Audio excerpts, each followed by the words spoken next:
federal agents, a Hollywood legend, and a locked closet harboring a disturbing secret. What really happened inside Gene Hackman's secluded Santa Fe mansion remains one of the darkest and most perplexing mysteries in recent history. At the center of it all lies a chilling question. How does a world-famous actor vanish for weeks without anyone noticing, and then turn up in a way that defies all logic and explanation? Gene Hackman and his wife, Betsy Arakawa, had been off the grid for nearly 2 weeks. No appearances, no phone calls, and no social media updates. But in their private world, especially within the pristine hills of Santa Fe, that wasn't entirely unusual. The couple often kept to themselves, valuing their solitude far from the Hollywood spotlight. Yet no one expected that their next headline would come in the form of a nightmarish discovery, one that called both local law enforcement and the FBI to the scene. Everything began on a seemingly routine day, when a maintenance worker arrived at Hackman's estate to handle a minor electrical issue. What he stumbled upon that afternoon shook him to his core. Stepping out of his truck, the very first thing he noticed was the front door of the mansion wide open. In a gated community where security is paramount, this was immediately alarming. With cautious steps, he entered the foyer. The house was silent, eerily silent. It felt like a place frozen in time, and within moments, he would uncover the reason why. As the maintenance worker ventured further into the home, calling out for any sign of the owners, a sinking feeling took hold. Each room he passed appeared immaculate, with furniture neatly arranged and surfaces so clean that they seemed almost staged. Yet the quiet was overwhelming, as if the house itself was holding its breath. Turning a corner into the living area, he saw something that would haunt him forever. Gene Hackman and Betsy Arakawa, lifeless. Their beloved dog lay next to them, also unmoving. At first, he wasn't certain if they were just unconscious. He hurriedly dialed emergency services, his voice trembling as he asked, "Are they still breathing?" But responders arrived at a scene that could only be described as surreal. No signs of life, no clear evidence of struggle, and no immediate cause of death. That's when investigators realized they were dealing with something far more complex than a simple medical emergency.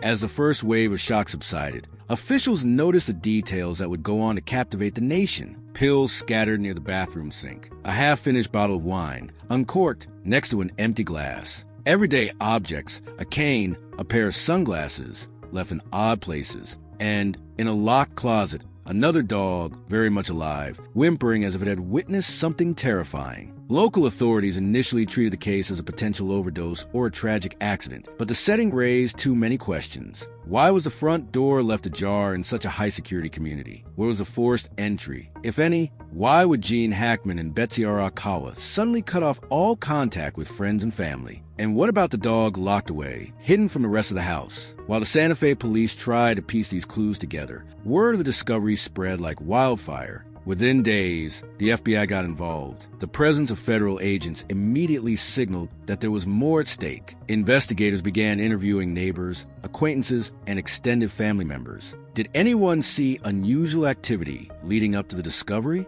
Did anyone recall hearing strange noises or observing suspicious visitors? Initially, the answers were vague. The Hackman residence was known for its privacy. People rarely intruded, and the couple seldom attended local events. But behind the scenes, a deeper forensic analysis was just beginning. Toxicology reports were ordered. The property was scanned for trace chemicals. Experts tested the air for possible gas leaks or carbon monoxide. Nothing returned a conclusive result. It was as though the cause of death had been erased from the home, leaving behind no easy answers. If the lack of evidence raised eyebrows, the pristine condition of the mansion raised them even higher. Authorities discovered that surfaces had been wiped down. Trash cans were suspiciously empty, and every room looked like it had been tidied or staged. One investigator reportedly remarked that it felt like stepping onto a movie set moments after the cleaning crew had finished. Yet for all its neatness, the house held subtle anomalies. Personal documents lay scattered in strange places, as though someone had rifled through them in haste, but then carefully put them back in an attempt to hide the intrusion. Hackman's personal study, normally off limits to visitors, had an open file cabinet with folders partially pulled out. Betsy's laptop sat powered on, yet locked behind a password. No forced entry, no smashed windows, no obvious footprints. The security system, one of the most advanced for private residences,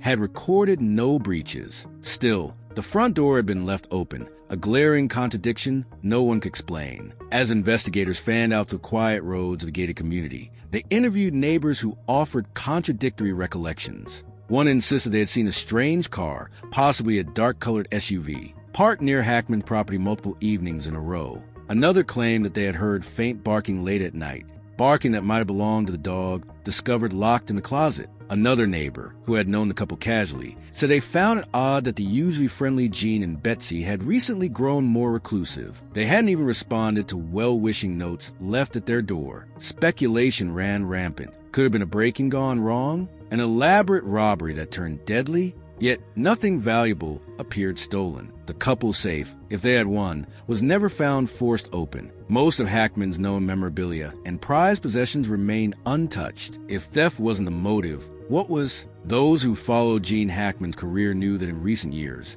he had stepped away from the glare of Hollywood. The Santa Fe home was meant to be a retreat, a place where he could enjoy a slower pace and focus on personal hobbies. Betsy Arakawa shared that affinity for privacy, preferring quiet walks in nature and spending time reading or practicing music. To friends, this made the couple's temporary disappearance less alarming at first. After all, they'd taken unannounced vacations and breaks from public life before. But something about this time was different. They had left no note, scheduled no vacation, and didn't inform any close friends or relatives of extended travel plans. Betsy's sister had tried reaching out multiple times, receiving only the hollow ring of unanswered calls. Meanwhile, Hackman's agent reported that upcoming interviews and events had been quietly canceled, and yet no official statement or explanation was provided. The vanishing act seemed intentional or orchestrated by someone else. One of the most disturbing revelations came from a coroner's initial examination. The bodies displayed signs of early mummification. Typically, in a dry climate like New Mexico's, the extreme dryness and heat can accelerate certain post-mortem processes. Even so, investigators found it deeply unsettling that there were few of the usual odors associated with decomposition. The dryness of the environment might have explained some of these features, but it still suggested that both Gene and Betsy had been deceased for a length of time that far exceeded initial estimates. This detail introduced a haunting question. How did no one notice for so long? A man of Hackman's fame going missing for a week or two without public alarm might seem possible because of his known reclusiveness, but add in the locked-away dog, the wide-open front door, and the meticulously clean house, and the timeline became more perplexing. Were the remains in a state that was too well-preserved for natural causes alone? Did someone maintain the environment or orchestrate conditions to keep the scene as pristine as possible? Amid all the unanswered questions, one thread emerged: the unsettling idea that the couple might have been monitored in their final days. Neighbors' reports of a suspicious car, the disabled security system, the door left open. It was as though someone had carefully observed their habits,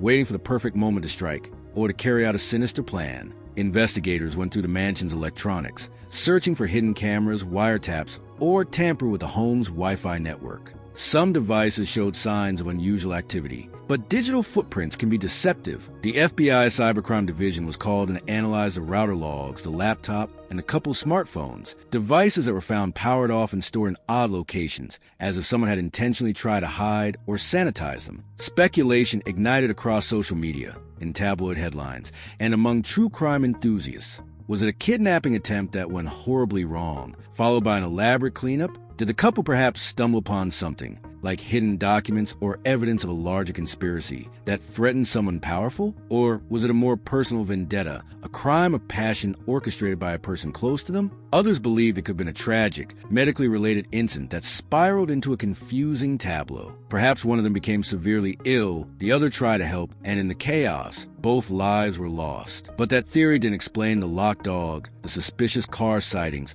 or the methodical cleanliness of the mansion, nor did it address the absence of any note, message, or clue from either Hackman or Betsy in their final moments. As part of the investigation, authorities scoured the couple's personal histories. Hackman, legendary actor with an illustrious career, had spent decades in the spotlight before retreating to Santa Fe. Did he have lingering disputes or unresolved feuds? Were there any lawsuits or unsettled business matters that could have turned ugly? Friends and colleagues, speaking on condition of anonymity, mentioned only the usual ups and downs of a long Hollywood career. Nothing stood out as a motive for murder, assuming murder was even the correct explanation. Similarly, Betsy Arakawa was described as kind, refined, and peace-loving. She had met Hackman back when he was still active in film, and their relationship had always seemed solid, if private. So where could this darkness have come from? Digging into financial records, investigators learned that the couple's expenses were largely routine: home improvements,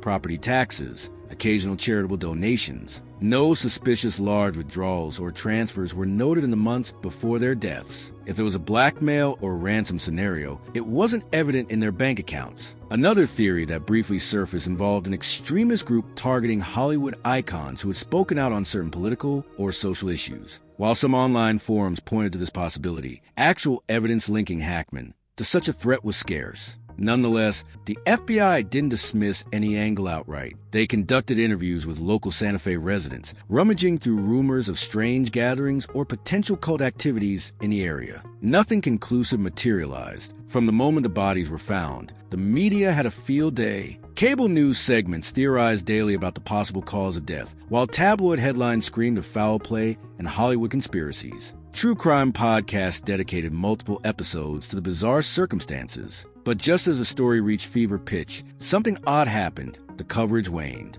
Suddenly, updates on the case dried up. Major news outlets, which had once been all over every twist and turn, reported little, if any, new details. Some speculated that higher-ups, possibly linked to the entertainment industry or powerful entities in Santa Fe, were pressuring the media to let the story drop. This abrupt silence only fanned the flames of public curiosity. Was someone suppressing the truth? Were investigators closing in on a suspect and trying to keep it under wraps? Or had the case truly gone cold, with no leads, no suspects, and no straightforward cause of death? Behind the scenes, forensic experts struggle with the contradictory nature of the evidence. If it was poisoned, they couldn't find a clear agent. If it was foul play, there were no classic signs of a break-in or violent confrontation. The locked dog in the closet signaled intentional wrongdoing, yet there was no physical trace of an intruder. The possibility existed that someone close to the couple had access and knowledge to move through the house without triggering alarms. But that circle of trust was small, and interviews yielded no confessions or direct evidence. Additionally, the coroner's office noted that the dryness of the New Mexico climate, combined with the home's potentially controlled temperature, might have slowed or masked the typical rate of decomposition. Investigators considered whether the air conditioning or heating systems had been manipulated to preserve the scene. But if so, who had orchestrated it and why? Phone records might have provided a breakthrough, if not for the strange anomalies they revealed. Hackman's phone log showed a final outgoing call to an unknown number, unlisted and unreachable. Betsy's phone had a flurry of text messages from family and friends that went unanswered, spanning the days leading up to the discovery. Could the unknown number belong to the suspicious SUV's occupant, or was it merely a random telemarketer? Investigators tried to trace it, hitting dead end after dead end. Whether that was a technical glitch or something more intentional remained unclear. Despite the lack of new developments, interest in the case persists, fueled by the macabre lure of an unsolved Hollywood mystery. Someday, a piece of long-lost evidence may emerge, or a second witness may come forward. Perhaps new technology, like advanced DNA recovery methods or data decryption, will reveal something hidden in the mansion's walls or the electronics that, so far, have refused to give up their secrets. Until then, the final word on what transpired in Gene Hackman's Santa Fe mansion belongs to the realm of speculation. In the annals of Hollywood tragedies, few stories are as perplexing or as haunting